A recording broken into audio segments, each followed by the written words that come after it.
안녕하세요. 책을 쉽고 와닿게 읽는 마법 챌린지 북의 린지입니다.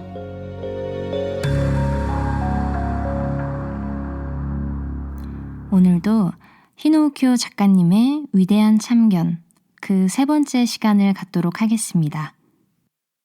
죽는 것은 확실, 언제 죽는가는 확률.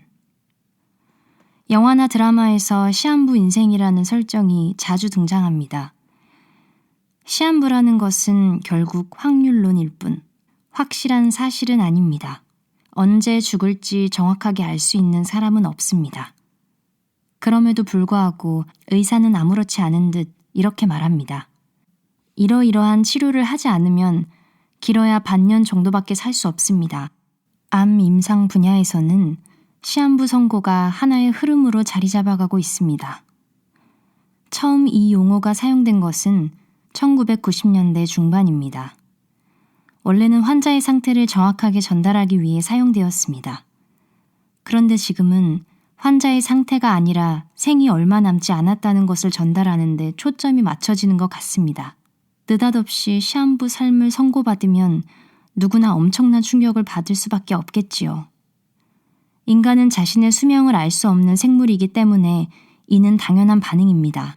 하지만 앞에서도 이야기한 것처럼 시한부란 확률에 지나지 않습니다. 확률 100%의 확실한 사실이 아니라는 뜻입니다. 확률이라고 해봤자 70% 정도밖에 되지 않기 때문에 의사의 시한부 선고를 있는 그대로 받아들일 필요는 없습니다. 더구나 수명이라는 것은 의외성이 있습니다. 삶을 대하는 태도가 수명에 엄청난 영향을 미칩니다. 살아가는 목적이나 사명감이 있느냐 없느냐에 따라 사람의 목숨은 연장되기도 하고 줄어들기도 합니다. 위암 선고를 받은 한 남성은 난 절대로 이 병 때문에 죽지 않아 라고 선언한 후 위절제 수술을 한 지 10년이 지난 지금도 건강하게 살아가고 있습니다. 2달밖에 못 산다고 했는데 벌써 2년이나 지났습니다. 도대체 어떻게 된 거죠? 라고 되묻는 환자도 있습니다. 지금까지 수차례 시한부 삶을 선고받았지만 지금까지도 자신의 삶을 살고 있는 사람도 있습니다. 시한부 선고는 그만큼 애매합니다.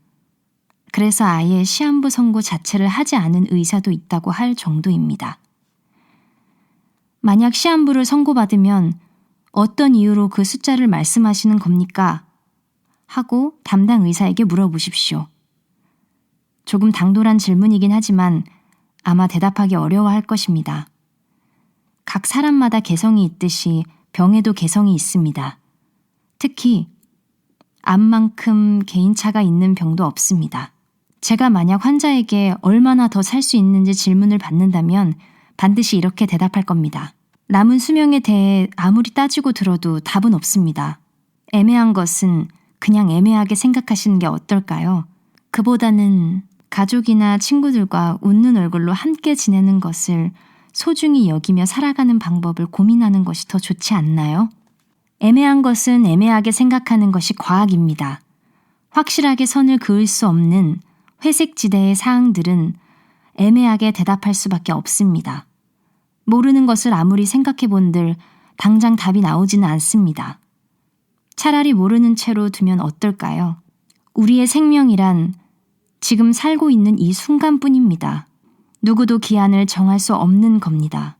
살아가고 있는 동안 생명은 계속될 뿐입니다. 네, 어떠신가요, 다들? 애매한 것은 애매하게 생각하는 것이 과학이라고 하는 이 문구에서 저는 되게 많은 반성을 하게 된 것 같아요. 제 성향은 애매한 걸 알면서도 정답을 찾으려고 하고 결론을 짓고 싶어 하고 답을 계속 찾으려고 많이 헤매는 것 같아요. 물론 고민하고 고뇌하는 시간들이 나중에 좋은 점으로 뭔가 성장시키는 발판이 될 수도 있겠지만 가끔은 그 시간들이 너무 지나치게 내 하루를 지배하게 된다면 그건 좋지 않은 것 같습니다.